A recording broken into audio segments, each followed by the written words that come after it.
Hey guys, I hope everybody's doing well today. So we're in Paynesville. We're working on a ground level deck.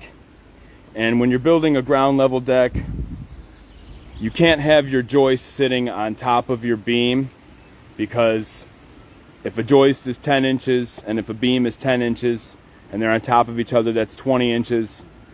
And if you have a deck board that's an inch or an inch and a half, then you're at 21 or 21 and a half.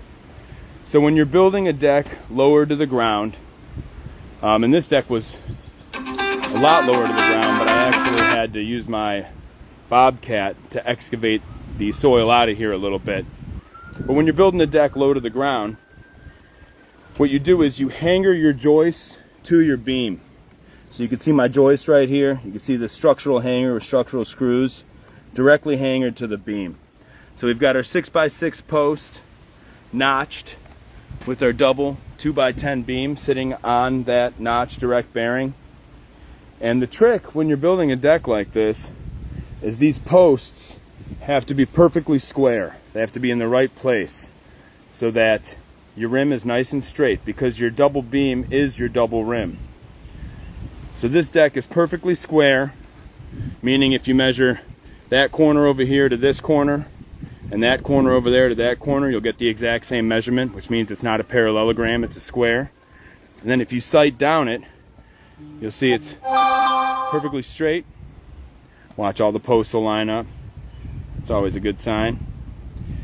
And then also, we're perfectly parallel. This double beam to that double beam over there is the exact same measurement. So you can see we've got a double rim joist all the way around. Not just one piece of blocking on our posts, but we have two double blocking. Now these joists were spanned about 13 feet from that beam to that beam. So what I did was, halfway through we added a chain of blocking in. What that does is that just increases the structural integrity of the build.